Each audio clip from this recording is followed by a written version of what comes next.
lies in wait amidst your dreams, where nothing is ever how it seems. It is a portal to a terrifying world beyond the doorway to nightmare.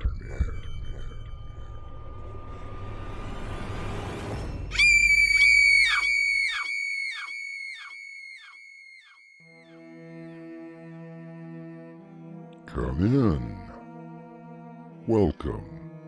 I'm your host, Artemis Black. Orson Welles once said, "We are born alone, we live alone, we die alone. Only through our love and friendship can we create the illusion, for the moment, that we are not alone." Stan, what is going on with Fred? That's what I've been trying to find out for the last week. Fred, where are you? See? He doesn't even materialize anymore. And wait until you hear this. Fred, how about a creaking door? What is that? Your guess is as good as mine. Our mystery drama, Hauntings Love Story, was written especially for Doorway to Nightmare by Crimson McKenzie and Winslow Swan. Our stars include William Stafford, Crimson McKenzie, Annie Mick, Dave Arkipov, Winslow Swan, and Mark Wheeler. I'll be back shortly with Act 1.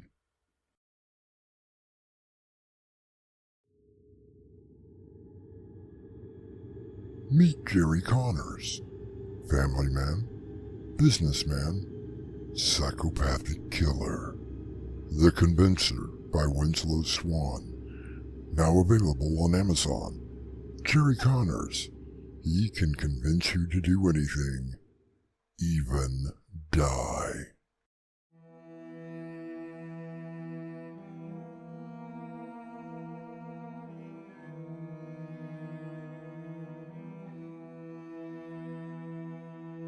"'Tis better to have loved and lost than never to have loved at all," said Alfred Lord Tennyson. But can love transcend this earthly plane of existence? Dan, I'm home. Thank God for that. What's going on? I'm not really sure. Okay, what has Fred done this time? Do we need to call control? That's just it. Fred hasn't done anything for the last week. What?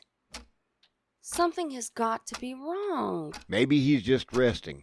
Remember the burglars that got in here the other night? How can I forget? They broke in, Fred did something, and the police found them outside laughing their heads off. One of the detectives said that two men said they heard birds singing and romantic music playing. They thought it was such a funny burglar alarm they couldn't help laughing. Well, something has definitely been up with Fred. Ever since we took that trip to Stanfield. I thought Fred would like a haunted house tour. So did I. But remember how quiet he was on the way back? Never heard a peep out of him. Have you tried talking to him, like man to man, or rather man to ghost? I haven't seen him for a week. Don't get me wrong. I like the quiet, but even I am a little worried. Hey, Fred! Come on out and be sociable. Fred? See what I mean? That does not sound like our Fred. That's the only sound he does make now. Listen to this. Hey, Fred, give Dot a good old-fashioned banshee scream. Now I know that something is definitely wrong. Fred, get out here. Yes. Hey, come on. What's wrong? No, I don't think that you would understand. Why don't you try us? I don't want to bother you two with my problems. Besides, You're so happy together, and I'm always a nuisance. Now stop that right now. You are as much a part of this family as anyone. Sure, you can tell us anything. It's just a little embarrassing, that's all. Did Nosy Nellie see you doing something? Oh, no, Stan. I've been very careful. None of the neighbors have called complaining about any noises lately, so what's the matter? I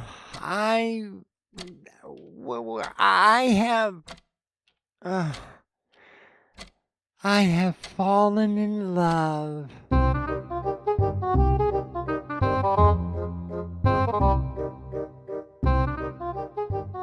Well, he can't have her. I've already had to put up with one ghost wanting Millie. Now, Jack, let's hear them out. Oh no, Mr. Carson, it's not Millie. Well, then, that's all right. I remember last Christmas when... You promised not to bring that up again. Sorry, hon. So who is Fred in love with? Who else? It's another ghost. We took a road trip last week to a haunted house tour. We thought that Fred would like to get away for a bit. Naturally, there was a graveyard across from the house, and apparently Fred saw something, or rather someone. In the middle of the day? That's what I said. Fred told me that he could see all kinds of spirits any time of the day or night. So who did he see? If you don't mind, I'm gonna let Fred explain. You mean he's here? Well, why didn't you say so? He didn't want to be a bother. Fred? Are you here? Hi, Millie. Hi, Jack. Now, Fred, what's all this about? Don't you remember falling in love, Jack? Like it was yesterday. Well, I've fallen in love with the most beautiful, angelic creature on the ethereal plane. Do you have any idea who she is? Or was? We didn't go near the cemetery, remember? And I was afraid to ask if we could. So, you don't even have a name? No, not even a name. And she probably doesn't even know I exist. Then the problem is solved. Just go back out there.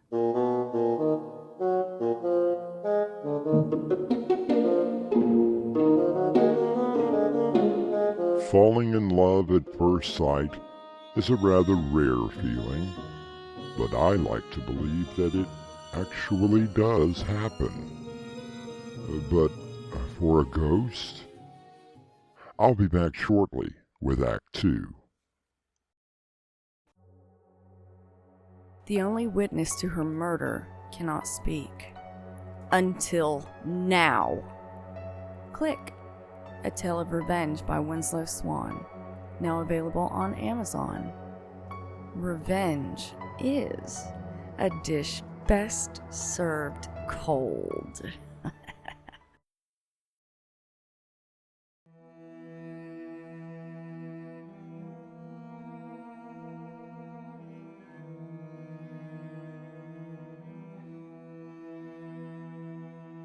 John Lennon wrote, "All you need is love." Jane Austen wrote, "To love is to burn, to be on fire." And Betty Davis wrote, "Pleasure of love lasts a moment. Pain of love lasts a lifetime."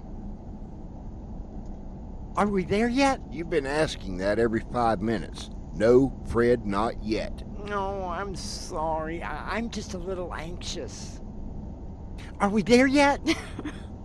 Will you stop it? We will be there in just a few minutes. Then maybe we can put this to rest.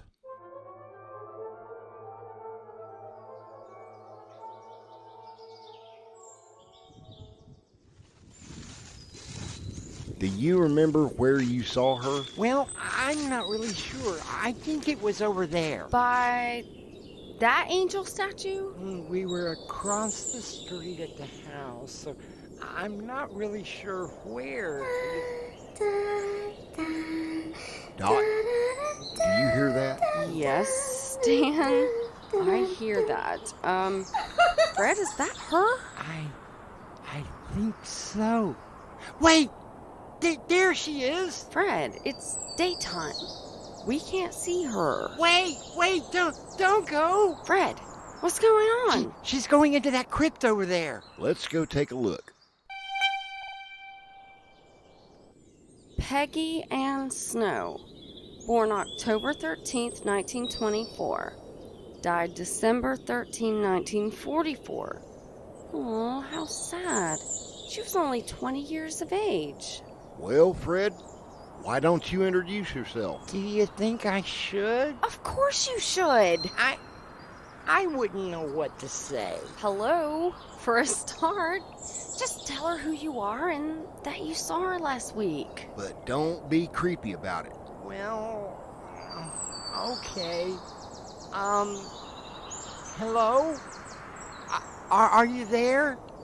I'm looking for, Peggy. Peggy Ann Snow? Go on, Fred. Tell her something about yourself. Oh, okay, Dorothy. Well, I'm Frederick Washington Davis. Fred to my friends. I live, well, not live since I died a long time ago, so now I stay with my friends. This is Stan and Dorothy Peters. Pleased to make your acquaintance. Hi there. I told you I wasn't very good at this. I think that you're wonderfully cute. Cute? You think I'm cute? Really? I saw you last week. I was hoping that you would come back. Stan, why don't we leave them alone for a little bit? We'll be out in the car, Fred, whenever you're ready.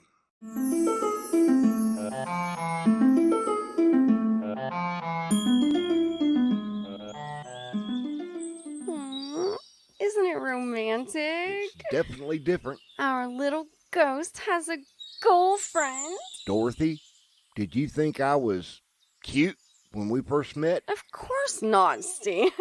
Gee, thanks a lot. I thought that you were quite handsome. Well, how did it go, Fred? Oh, not very well. Don't feel bad. I'm sure there are plenty of ghosts in the sea. Oh, no, it isn't that. Oh, she's wonderful. We actually have a lot in common. But you died over 100 years before she was born. What could you possibly have in common? She fell down a well, too. Guess you have to start somewhere. Yeah, there's only one problem. I'm sure that anything can be solved. No way! Oh, but Stan, it's not a big problem. Fred, I'm just gonna have to side with Stan on this one. There's just no way we can drive up to the cemetery every day so that you can see Peggy. It's over 2 hours away. I understand.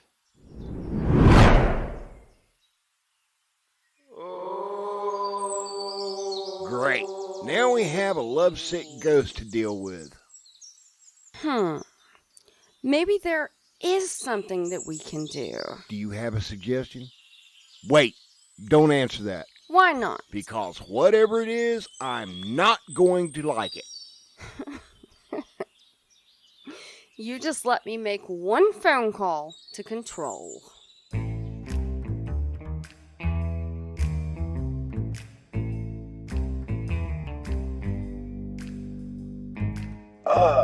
Dorothy, how good it is to hear from you again. That's Mrs. Peters. Settle down, Control. Now, how are things there? Oh, everything is all right here. I'm seeing someone from the accounting department. How is everything there? Well, we do have a small problem, which I'm sure that you will be able to help us with. All you have to do is ask. Fred has fallen in love with another ghost. And you want to move her into your home. I can expedite Oh, no. They just met. You see, she's in a graveyard about 2 hours away, and Oh, Well, that does present a problem.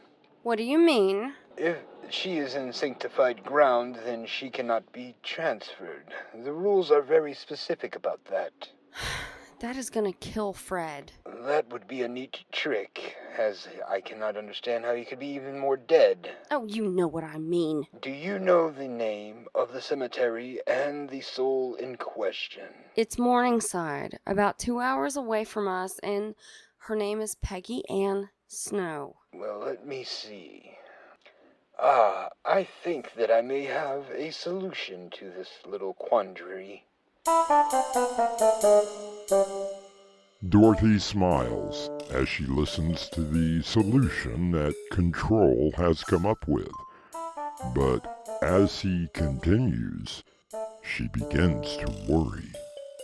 I'll be back shortly with Act 3. You can help support the channel and visit our merchandise store. T-shirts, caps, mugs, and so much more. Now available at doorwaytonightmare.com.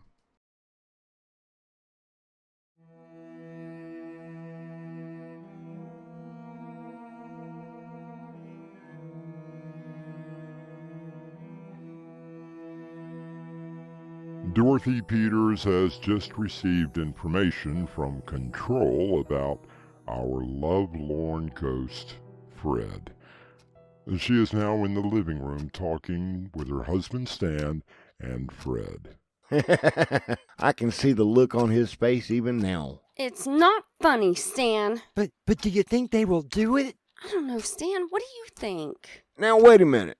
If you think that I'm going to be the one to ask my boss, Jack Carson, to house a ghost, you're out of your mind. Don't you think that they would? Well, what did Control tell you, Dorothy? It seems that Morningside has been bought by some realty company.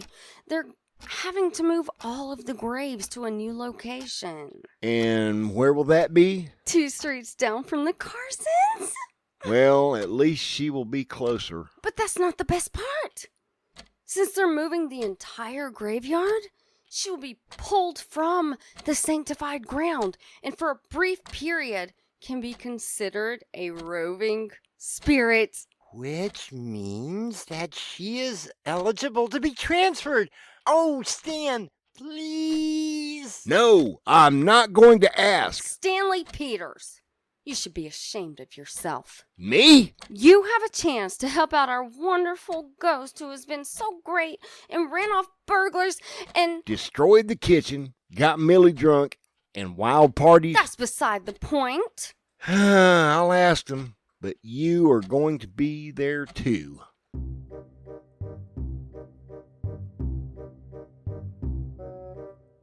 So you see, Mr. Carson, we were wondering if perhaps you and Millie would consider taking Peggy Ann Snow.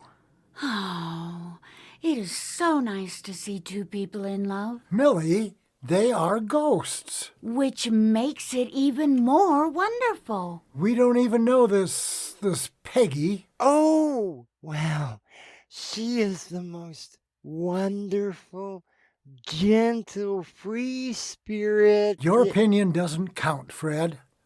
Look, I get the fact that you're in love, but you are a little biased. Jack, we heard her. I did some research on her and she died when she was only 20 years old. Rather tragic.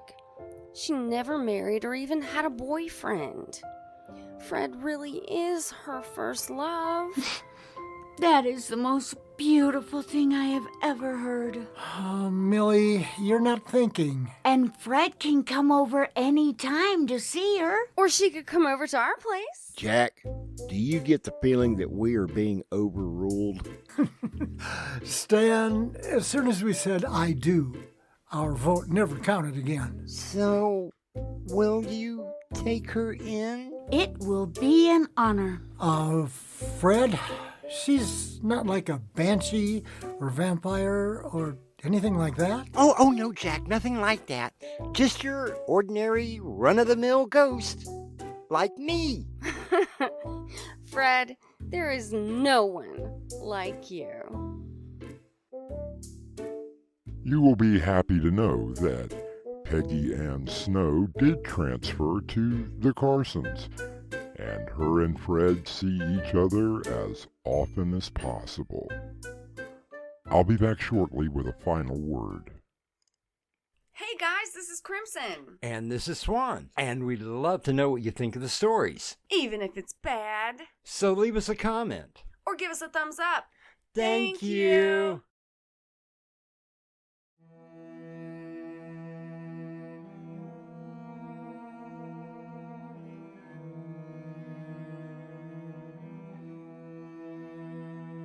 I believe that I can sum up our little play with a quote from J.R.R. Tolkien.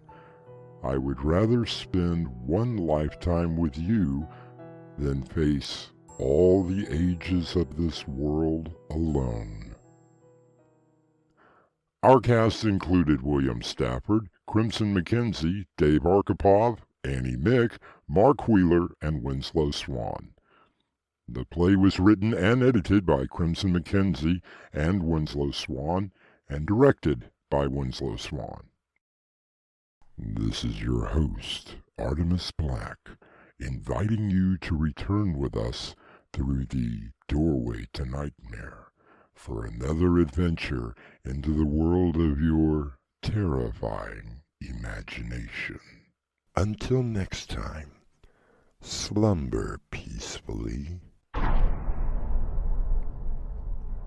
Epilogue. The butler did it. Mystery, horror, thriller, suspense. Novels and short story collections from Winslow Swan, now available from Amazon.